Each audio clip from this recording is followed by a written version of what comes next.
I'm going to show you how you can add extracted audio to the CapCut PC. So first, just prepare the videos or the projects that you want to edit.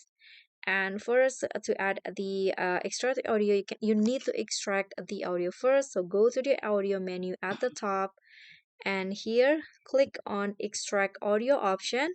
Then import the video that you want to extract its audio.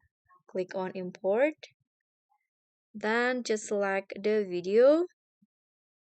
So for example, in here, I'm going to add audio from this video here. Click on the video and click on open. Now the audio has been extracted, and what you need to do to add it into the timeline, just click on the plus icon.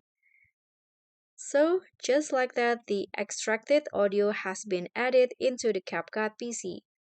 And guys, that's all for me. Thank you so much for watching. Don't forget to like, comment, and subscribe. Also click on the thanks. Bye.